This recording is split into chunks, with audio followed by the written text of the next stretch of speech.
Hello guys, good morning, જય શ્રી કૃષ્ણ. કેમ છો બધા? આઈ હોપ કે તમે બધા મજામાં છો and welcome to our new vlogs. વાગી ગયા છે 11:30. કામ કરીને ફ્રી થઈ ગયા છે.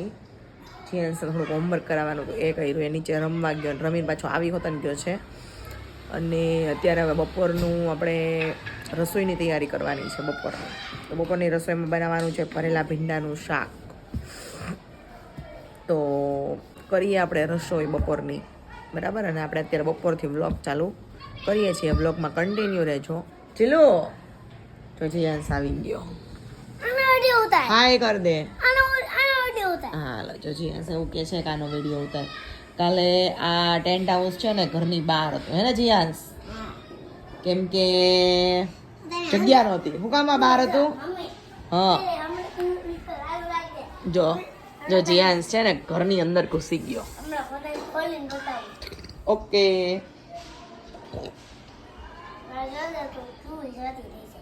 એવું નથી કરવું, તૂટી જાહે. તો જીયાન્સ ઘરની અંદરથી નીકળો છે બહાર. હાય કહી દો બધાને. Good morning. Good morning. Very good morning. કાંઈ નહીં, સારું. ચલો આપણે બપોરની રસોઈ કરી અત્યારે. જીયાન્સ તું ખાઈશ ભીંડાનું શાક? જો આ છે ને શાક ખાવાનો ચોર છે. શાક જરા કંઈ ન ભાવે. સ્કૂલ ચાલુ થઈ છે પરમ દિવસે. જીયાન્સ મેસેજ આવી ગયો. કાલે એક જ દિવસ છે હવે આપણી પાસે. પછી આપણે 6 મહિના કન્ટિન્યુ કરવાના છે. ટેન્ટ હાઉસના નહીં, સ્કૂલના 6 મહિના એક ધારો આપણે આપણું કામ કરવાનું છે. પછી વેકેશન આવશે ઉનાળાનું. શિયાળામાં જવાનું છે. કાંઈ નહીં, સારું. ચાલો આપણે થોડી વાર પછી મળી. જો આપણે આ કૂણા ભીંડા લઈ લીધા છે. ભીંડાનું શાક બનાવવાનું છે આપણે. તો થોડો લંઘાઈ ગયો છે ભીંડો, 2 દિવસ થઈ ગયા એટલે, પણ છે કૂણો. અને ભીંડાનું ભરેલું શાક બનાવવાનું હોય ને ત્યારે જો કૂણો ભીંડો હોય ને તો સરસ બને છે અને સરસ ચડે છે. એટલે અહીંયાની સિંગ હોય ને કૂણી, તો એનું ભરેલા ભીંડાનું શાક સરસ થાય છે.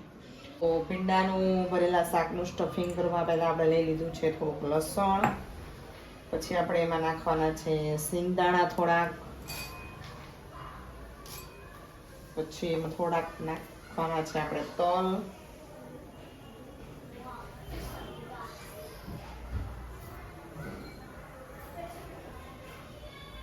તલ નાખ્યા. પછી આપણે નાખવાનું છે થોડાક આખા ધાણા. એની સ્વાદનો સુગંધ સારો આવે.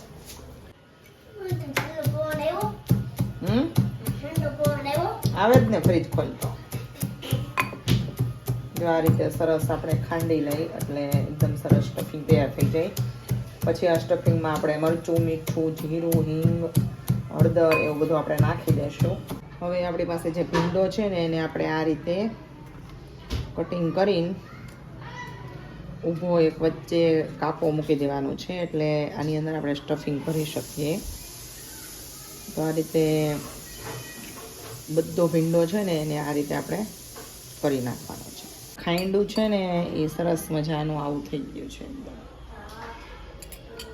બરાબર. એટલું ખાંડું. પછી જો ખાંડવું ન હોય તો મિક્સરમાં કાઢી નાખવાનું.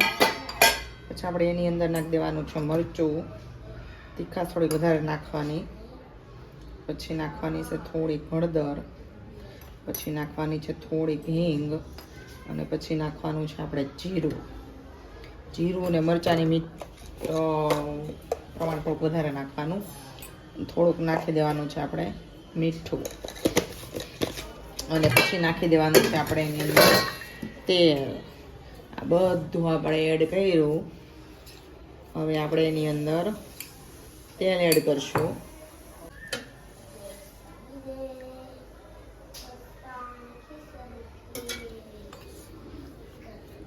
એને હાથથી જ હું કરી નાખીશ, જોકે એટલે સરસ મિક્સ થઈ જાય મસાલો. આપણો મસાલો હવે રેડી થઈ ગયો છે. આ ટાઈપનો કંઈક રેડી થાય મસાલો, બરાબર. હવે આપણે આ જે મસાલો છે ને એને આપણે મિક્સ ભરી દઈશું ભીંડાની અંદર. એક પછી એક ભીંડાની અંદર આવી રીતે ભરી દે. આ શાક છે ને ભાવે ભાવતું હોય એને. મને તો જો કે ભીંડો જ મને ઓછો ભાવે, ન ભાવે બહુ. મેહુલને બહુ ભાવે ભીંડો. ભીંડાનું તમામ પ્રકારનું એને શાક ભાવે અને એમાંય ભરેલો ભીંડો છે ને એ એનો ફેવરેટ. અહીંયા મેહુલને ભાવે, એમાં મમ્મીની ઘરે મયુરને બહુ ભાવે. એને અહીંયા સિંગદાણાવાળું, છાસના રસાવાળું એવું શાક એને બહુ ભાવે. અને મને ભીંડાનો ભાવે જ નહીં. કુરકુરો ભીંડો હોય તો થોડોક ખાઈ લે, બાકી ન ભાવે. આવી રીતે આછો આછો મસાલો ભરી દેવાનો ભીંડાની અંદર. ભીંડો સારો છે શરીર માટે એવું કહીએ. ભીંડામાંથી સારું એવું મળે શરીરને બધું, પણ ખાવું ને એટલે મને ચીકણું ચીકણું જ લાગે ગમે એટલું. ખાલી તળેલો હોય ને તો જ ન લાગે, બાકી મને હે ને કૂચોડ કૂચોડ થાય ભીંડો ચાવું ને એટલે મને ભીંડો પહેલાં જ મને નથી ભાવતો. એમ કરતાં હું ભીંડાને શાક હોય ને ત્યાં ખાઉં રોટલી ખાઈ લઉં. હાલ આપણે મૂકી દીધી છે વઘાર માટે જે યોગ્ય છે એ તેલ કરવાનું છે. 3 થી 4 પાવડા છે. તેલ આવી ગયું છે. તેલ આવી જાય એટલે ઘણા લોકો મેથી પણ નાખે. હું મેથી નથી નાખતી, નથી ભાવતું એટલે. જીરું નાખ્યું, હિંગ નાખી અને થોડીક એવી હળદર નાખી અને પછી આપણે આનો વઘાર કરી દેવાનો છે. અને આ શાક બનાવો ને ત્યારે ખાસ ધ્યાન રાખવાનું કે એને બહુ છે ને ચમચીથી કે ચમચાથી હલાવવાનું નહીં, એટલે સ્ટફિંગ નીકળી જાય. આ રીતે એને હલાવવાનું, બરાબર? એટલે સ્ટફિંગ નીકળશે. બીજું કે ભીંડાના શાકને છે ને ક્યારે ઢાંકવાનું નહીં, નહીંતર એને ચીકાશ ન જોઈએ. કેમ કે વરાળના ટીપા પડે ને પાણીના, એટલે એ ચીકણું જુડી જાય. એટલે આ રીતે એકદમ હળવા હાથે હલાવવાની જરૂર પડે તો, બરાબર? આ રીતે હલાવવાનું અને એને ધીમા તાપે સીજવા દેવાનું. હવે આપણે આ વઘાર બધું કરી નાખ્યું છે. થોડીક વાર ધીમા તાપે રહેવા દઈ 10 મિનિટ, એટલે લગભગ ચીકાશ વહી જશે ભીંડાની. તો જો કંઈક આવું દેખાય આપણે વઘાર આપ્યા પછી. મમ્મી ગયા હતા માર્કેટમાં તો શાકભાજી ધોવે છે. એ તો હું ખાતો હોય કાકડી, જીયાંસની ફેવરેટ. હજીઓ રમું તો જો શાઈ બચ્ચા શાઈ. કાકડી બહુ ભાવે ને જીયાંસને. કદાચ ગમે એ આપો તમે બધી વસ્તુ, એમાં કાકડી મૂકી ને એટલે પહેલા ખાઈ જાય. પહેલા ખાની પેંડા ભાવે કાકડી? એમ નહીં, પેંડા ને કાકડી બે આપ્યો તો પહેલા હું ખા? પેંડો. પેંડો ને મોહનથાળ બહુ ભાવે કે સ્વીટમાં? અને કાજુ કતરી ને પેંડા ને મોહનથાળ 3 વસ્તુ જ ભાવે ને. ફાફડી એ ફરસાણ કહેવાય. બીજું ગુંદી. અને ફ્રૂટમાં એપલ, ઓરેન્જ, ગ્રેપ્સ, સ્ટ્રોબેરી, પછી ચીકુ, ગ્વાવા, વોટરમેલન, ગ્વાવા તો મેં કીધું. બસ એટલા ફ્રૂટ ભાવે. આલુ ફેવરેટ જીયાંસનો. આલુની વાટ જોતો હોય કે જીયાંસ પેરું. વાહ, પેરું ભાવે. ભીંડાનું શાક રેડી થયું ને પછી લોટ બાંધેલો હતો. મેં રોટલી એક પછી એક બનાવી નાખી અને જમવા બેસાડી દીધા. આજે મેહુલ ઘરે જમવા આવવાના હતા, કારણ કે મેં કીધું એમ એનું ફેવરેટ શાક છે ભીંડાનું ભરેલું શાક. તો એને બહુ મજા આવી ગઈ. ભીંડાનું ભરેલું શાક અને રોટલી. જીયાંસને ખાવાતા પાસ્તા બપોર પછી, તો મેં એના માટે બનાવ્યા પાસ્તા અને સાથે મારે ખાવું હતું ખીચું, એટલે મેં ખીચાની પ્રિપેરેશન કરી. ના આવે એટલે આટલા માંડ ફૂટશે. એલા ડેડીસ ખાવા હોય તો